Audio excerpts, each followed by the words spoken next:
आइए आज हम प्रश्नावली 1.3 की शुरुआत करते हैं। इसके पहले वाले वीडियो में हम लोग प्रश्नावली 1.2 के जितने भी क्वेश्चन थे उसको हम कर चुके हैं। आज हम पढ़ेंगे एक्सरसाइज 1.3। देखिए एक्सरसाइज 1.3 में यानी प्रश्नावली 1.3 में आपको ये सिद्ध करना है, अपरिमेय संख्या को सिद्ध करके दिखाना है। जिसमें पहला क्वेश्चन हमारा है कि सिद्ध करें कि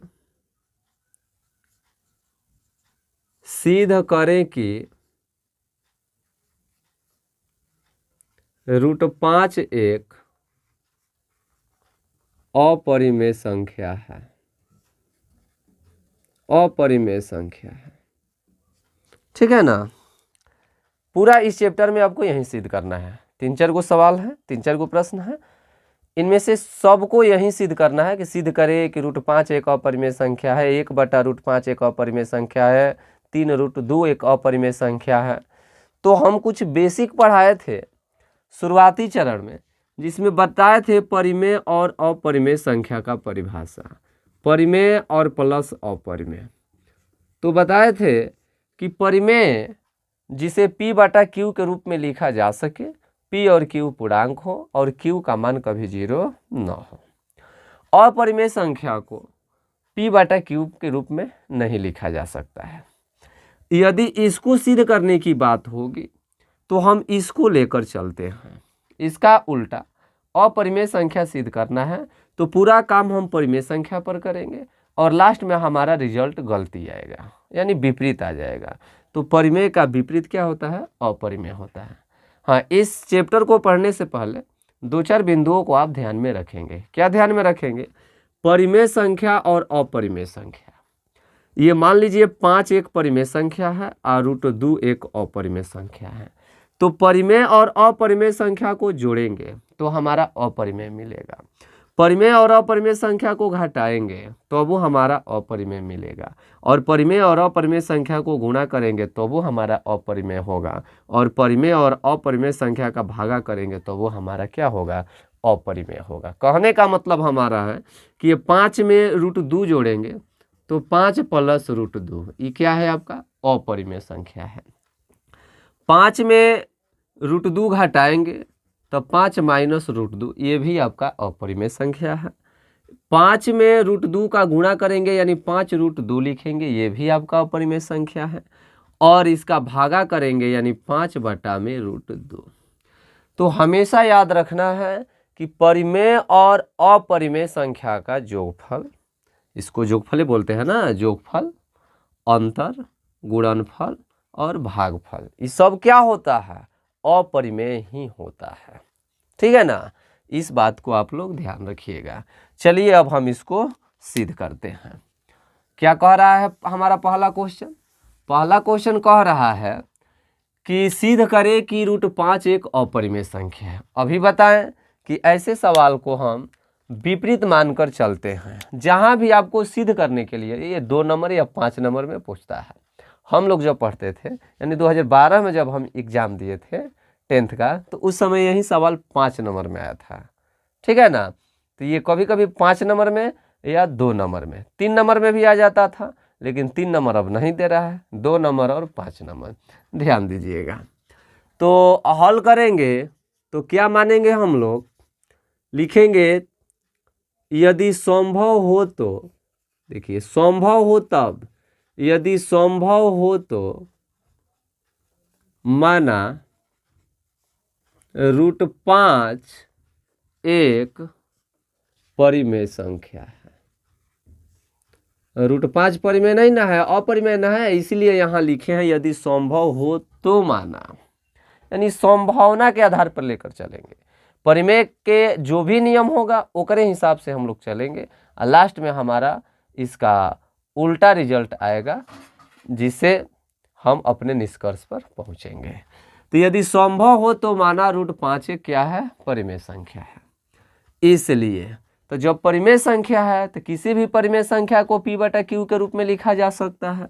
तो हम इसे लिखेंगे √5 = P/Q, जहां P और Q क्या है? पूर्णांक है। लिख देंगे यहाँ जहां Q बराबर 0 नहीं है। ठीक है ना, या आप पूरा लिख सकते हैं, घबराइएगा मत, थोड़ा लंबा लंबा जाएगा लेकिन समझ में आएगा। जहां P और Q पूर्णांक है तथा Q बराबर 0 नहीं है। ठीक है ना।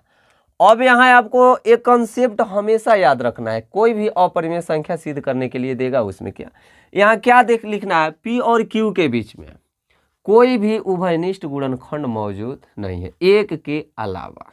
तो एक को क्या लिखना है, एक तो सब में रहता है, तो लिख देंगे चूंकि यहाँ P और Q के बीच कोई भी उभयनिष्ठ गुणनखंड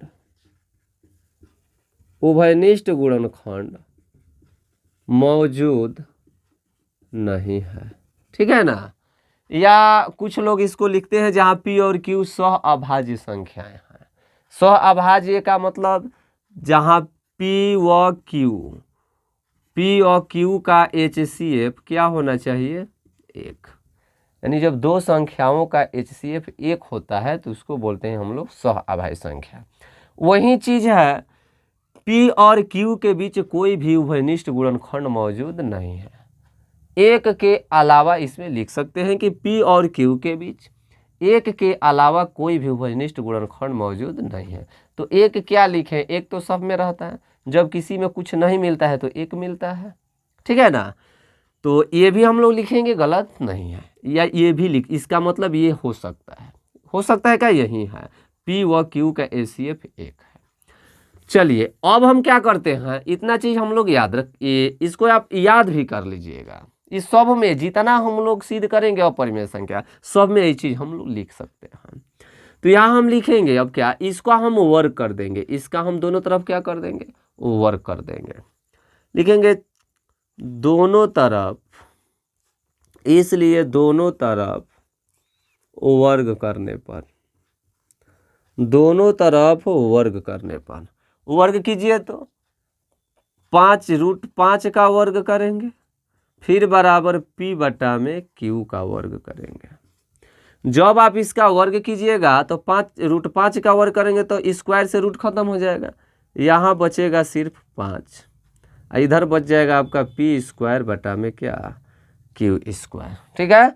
इसके बटा में मान लीजिए तिरछा तिरछी गुणा कर दीजिए, तो गुणा करेंगे तो क्या हमारा आएगा हमारा P² बराबर 5 × Q²। अब यहाँ Q² का गुणांक क्या है, 5 है, तो ये 5 जो है P² को विभाजित करेगा, ये 5 जो है P² को क्या करेगा, विभाजित करेगा, क्योंकि Q² का गुणांक है। याद रखना यहाँ जो गुणांक होगा ये गुणांक इसको विभाजित करेगा। ठीक है ना। अब यहाँ हम लोग लिखेंगे चूंकि 5 P² को विभाजित करता है, 5 P² को क्या करता है, विभाजित करता है, इसलिए 5 P को भी विभाजित करेगा, P को भी क्या करेगा, विभाजित करेगा। दिखाई दे रहा है नीचे वाला ना हो, चलिए अभी दिखाई दे रहा है। तो 5 P² को विभाजित करता है, इसलिए 5 P को भी विभाजित करेगा। अब इस पर थोड़ा ध्यान देना है, जैसे मान लीजिए 5 है, मान लीजिए जो 25 को विभाजित करेगा तो क्या 5 5 को विभाजित नहीं करेगा, तो यही मान लीजिए P का मान यदि 5 हो जाए तो यानी 5 P², तो यानी 5 का स्क्वायर क्या होगा, 25।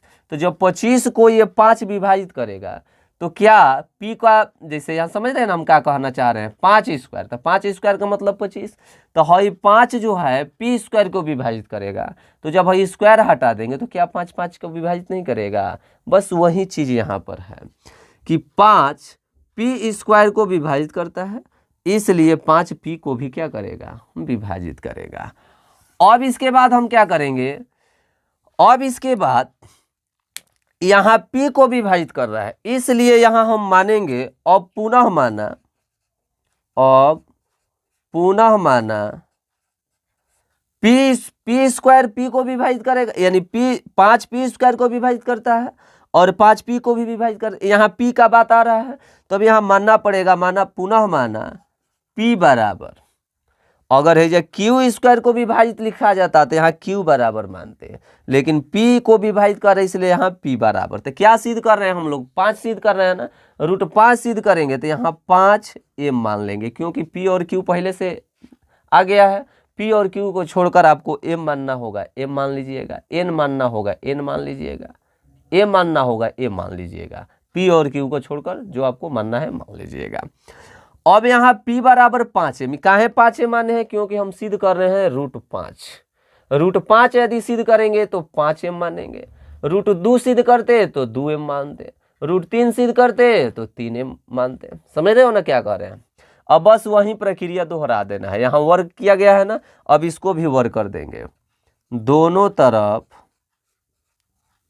वर्ग करने पर, दोनों तरफ वर्ग करने पर, दोनों तरफ वर्ग कीजिएगा तो क्या आएगा, दोनों तरफ जब आप वर्ग कीजिएगा तो क्या होगा, पी का वर्ग निकालिएगा तो क्या होगा, पी स्क्वायर, 5 का वर्ग निकालिएगा तो क्या होगा, 5 का वर्ग निकालिएगा यानी 5m का वर्ग। तो ये हमारा यहाँ लिख देते हैं, यहाँ इधर से चलते हैं, तो पी स्क्वायर बराबर, ध्यान दीजिएगा, पी स्क्वायर बराबर का लिख सकते हैं, 5m का स्क्वायर क्या होगा 50 25, और m का स्क्वायर करेंगे तो क्या होगा 25m स्क्वायर, ठीक है ना। या देखिए यहाँ पी स्क्वायर बराबर क्या आया है, इसको आप मानना चाहें तो पहला समीकरण मान सकते हैं, नहीं भी मान सकते हैं, बस यहाँ थोड़ा समझना है। पी स्क्वायर बराबर हमारा आ गया 25m स्क्वायर, या पी स्क्वायर के जगह पर हम लिख सकते हैं 5q स्क्वायर बराबर 25m स्क्वायर। अब यहाँ समझाना होगा तो लिख देंगे समीकरण फर्स्ट से, यानी समीकरण फर्स्ट से हमारा आया है पी स्क्वायर के जगह पर हम लिखे हैं 5q स्क्वायर, क्योंकि दोनों बराबर है। अब देखिए 5 से 25 कट जाएगा ना हो, 5 से 25 आपका कट जाएगा, यानी 50 25, ये आपका 5 बार में कट जाएगा। तो क्या हम लिखेंगे, इसलिए q स्क्वायर बराबर 5m स्क्वायर। देखिए तो इस रूप में आ गया कि नहीं आ गया, यहाँ q स्क्वायर का गुणांक 5 था तो 5 पी स्क्वायर को विभाजित करता था, यहाँ m स्क्वायर का गुणांक 5 है तो यहाँ 5 किसको विभाजित करेगा, यहाँ 5 q स्क्वायर को विभाजित करेगा। तो फिर यही बतिया लिख देंगे, जैसे 5 पी स्क्वायर को विभाजित करता है उसी प्रकार लिख देंगे, चूँकि 5 q स्क्वायर को विभाजित करता है, 5 पी स्क्वायर को विभाजित करता है, इसलिए 5 पी को भी विभाजित करेगा। वहीं काम यहाँ 5 क्यू स्क्वायर को विभाजित करता है, इसलिए 5 क्यू को भी विभाजित करेगा, क्यू को भी क्या करेगा, विभाजित करेगा, ठीक है ना। तो अब बताइए, तो यहाँ P और Q को विभाजित करने वाला हमारा एक संख्या मिल गया 5, यानी P और Q के बीच में उभयनिष्ठ गुणनखंड हमारा मौजूद है 5। और यहाँ लिखे हैं कि P और Q के बीच कोई भी उभयनिष्ठ गुणनखंड मौजूद नहीं है, तो यहाँ नहीं है और यहाँ हो गया, तो उल्टा आ गया कि नहीं आ गया, विपरीत हो गया कि नहीं हो गया। तो यहाँ लिखेंगे अतः इससे यह स्पष्ट होता है कि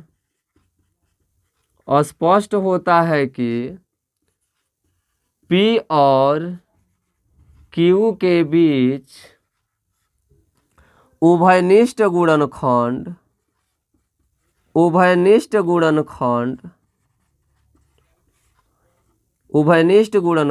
क्या मौजूद है, 5 मौजूद है। बताइए तो हो, हेजा कह रहे हैं कि P और Q के बीच कोई उभयनिष्ठ गुणनखंड मौजूद नहीं है, हेजा हम कह रहे हैं कि P और Q के बीच में 5 उभयनिष्ठ गुणनखंड मौजूद है। तो विपरीत हो गया कि नहीं हो गया, यहाँ कहे हैं नहीं है, यहाँ कह रहा है, एक और मतलब ये परिमेय संख्या नहीं है।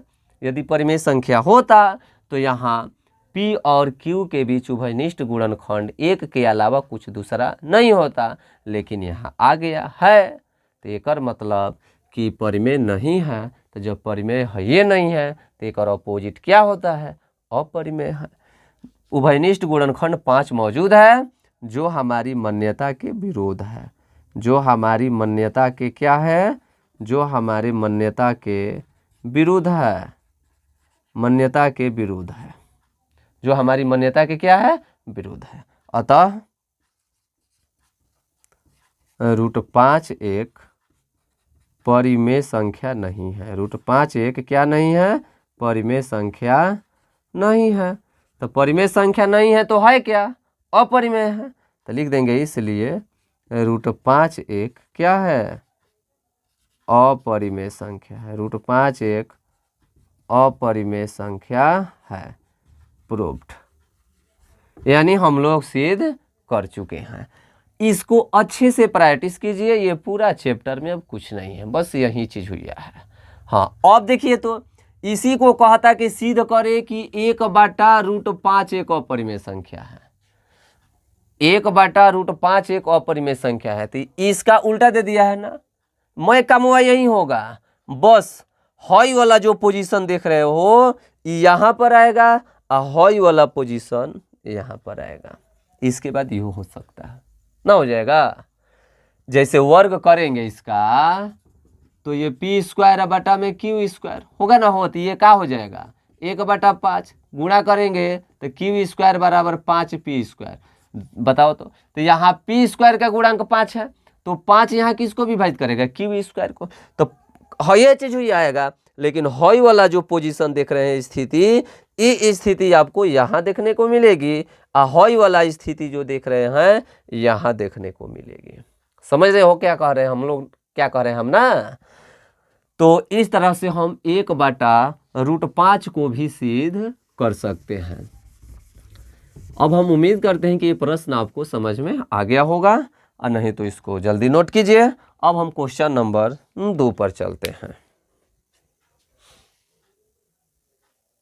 चलिए क्वेश्चन नंबर 2 देखिए। क्वेश्चन नंबर 2 क्या है कि सिद्ध कीजिए कि 3 + 2√5 एक अपरिमेय संख्या है। इसके पहले वाले क्वेश्चन में हम क्या सिद्ध किए थे, √5 एक अपरिमेय संख्या है। अब आप ये जान चुके हैं कि ये अपरिमेय है और ये परिमेय है, तो परिमेय और अपरिमेय संख्या को गुणा करेंगे तो क्या मिलता है, अपरिमेय मिलता है। और ये परिमेय संख्या और अपरिमेय संख्या को जोड़ते हैं तो क्या होता है, टोटल आपका अपरिमेय हो गया। अपरिमेय में परिमेय संख्या को जोड़ेंगे तो क्या होगा, अपरिमेय होगा। ये सिद्ध करना है। उसी तरह से चलेंगे, हल करेंगे। यदि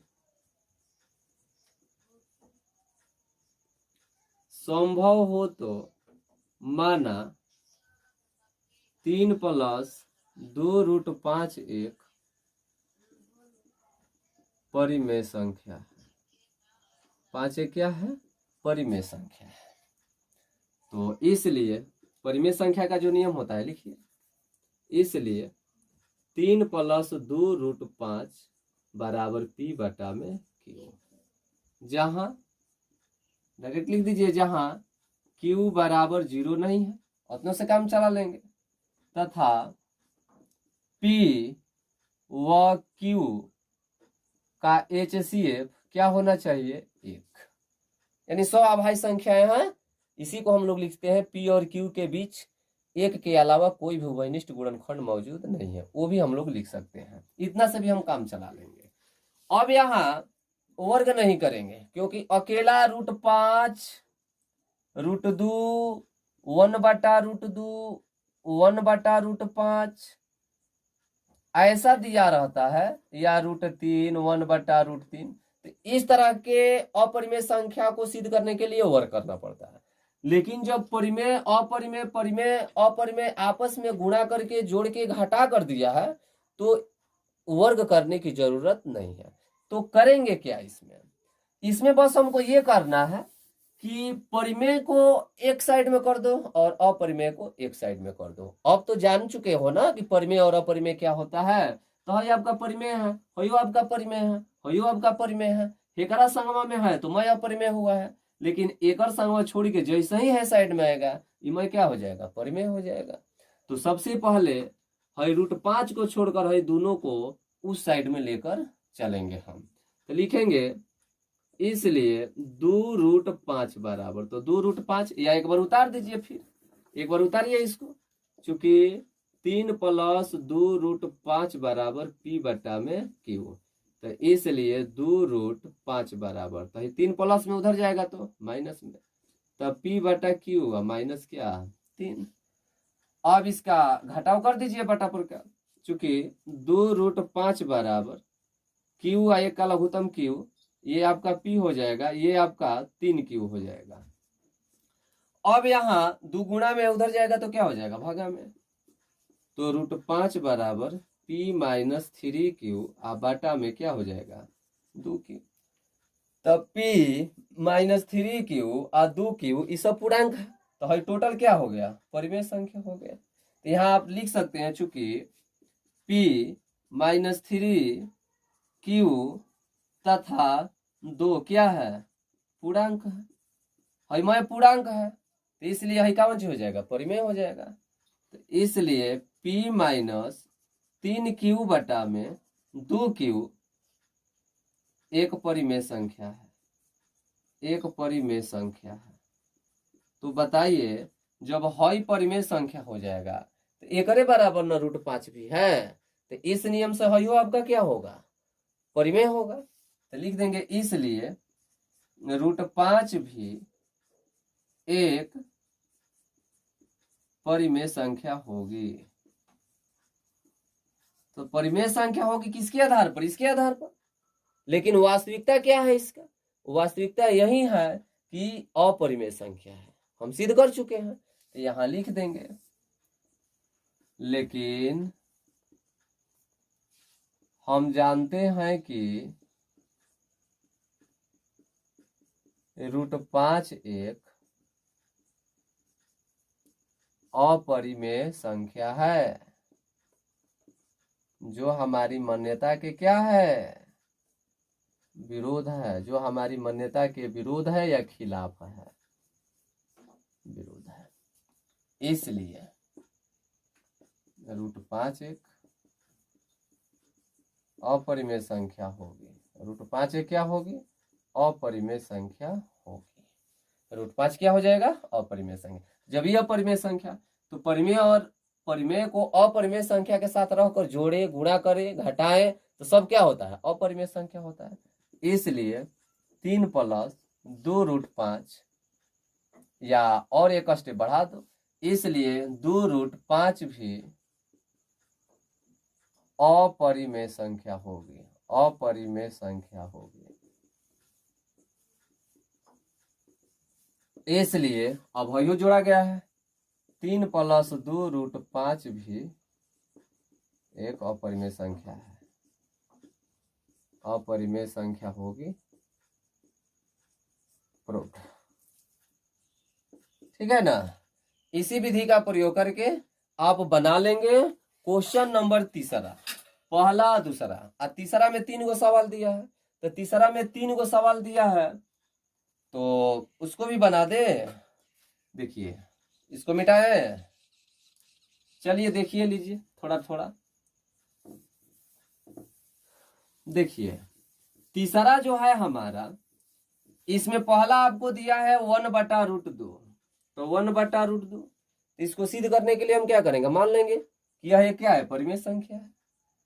तो परिमेय संख्या को क्या लिखेंगे P बटा में Q, जहां पोजीशन जो लिखा गया था, जहां Q बराबर 0 नहीं होना चाहिए तथा P व Q का HCF क्या होगा यहाँ 1, यानी हम लिख सकते हैं जो पहला क्वेश्चन में जो लैंग्वेज लिखे थे कि P और Q के बीच कोई भी उभयनिष्ठ गुणनखंड मौजूद नहीं है, आप उसको भी लिख लीजिएगा।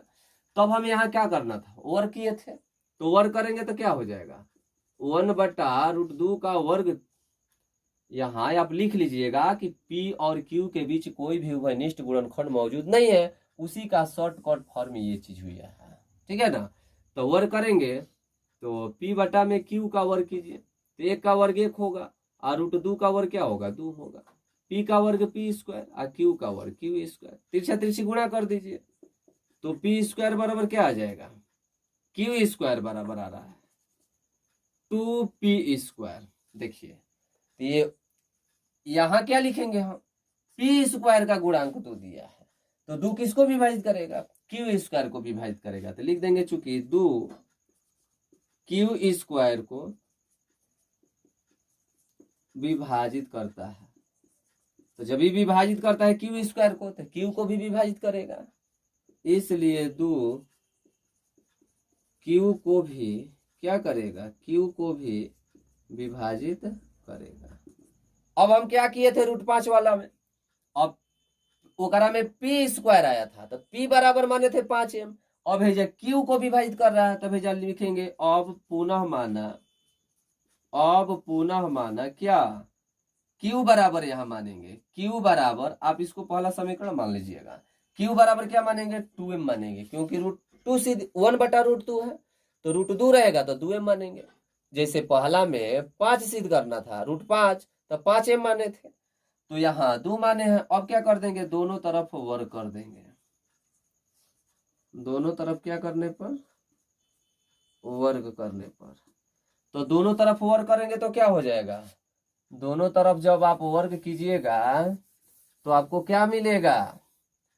तो क्यू स्क्वायर क्या मिलेगा? यहाँ क्यू स्क्वायर, एक और वर्ग करेंगे तो 2m का स्क्वायर, तो क्यू स्क्वायर बराबर दो दूना का 4m स्क्वायर, या क्यू स्क्वायर बराबर क्या आया यहाँ?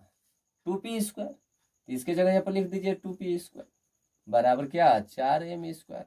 लिख दीजिएगा समीकरण फर्स्ट से ना हुआ है यहाँ। अब देखिए 2 से 4 कट जाएगा, दो दूना का 4, तो पी स्क्वायर बराबर क्या आ गया? 2m square. बताइए तो यहाँ पी स्क्वायर का गुणांक 2 था, तो 2 क्यू स्क्वायर को विभाजित कर रहा है।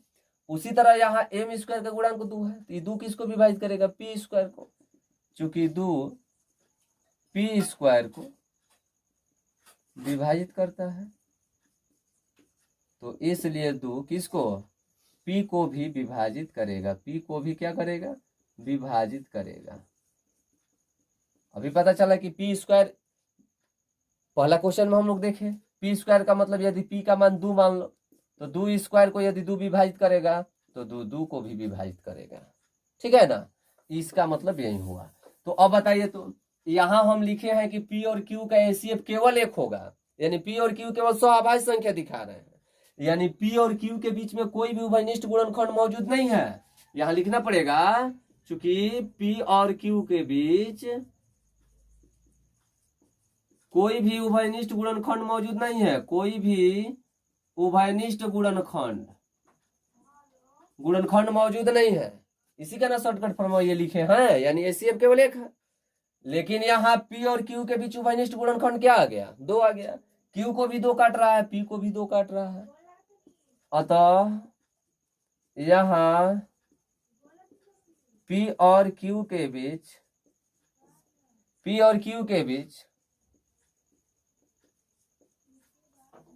उभयनिष्ठ गुणनखंड 2 मौजूद है, जो हमारे मान्यता के क्या है? विरुद्ध है। जो हमारी मान्यता के क्या है?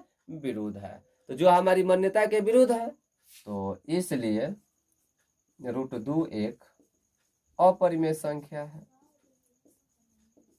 तो जब √2 एक अपरिमेय संख्या है, तो 1/√2 भी क्या हो जाएगा? इसलिए 1/√2 भी एक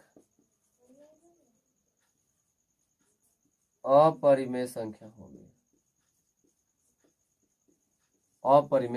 होगी। क्या हो जाएगा? प्रूफ। ठीक है, ये तीसरा का पहला था। ये तीसरा का कौन क्वेश्चन था? पहला था। अब 7√5 सिद्ध करने के लिए कह रहा है, 7√5। तो बताइए तो ये नहीं हो जाएगा आपका? जैसे हेकरे में मान लीजिए हटा देगा, आप कहेगा कि सिद्ध कीजिए कि 2√5 एक अपरिमेय संख्या है, तो एकदम सिंपल है। नोट कीजिए इसको जल्दी, मिटाए। चलिए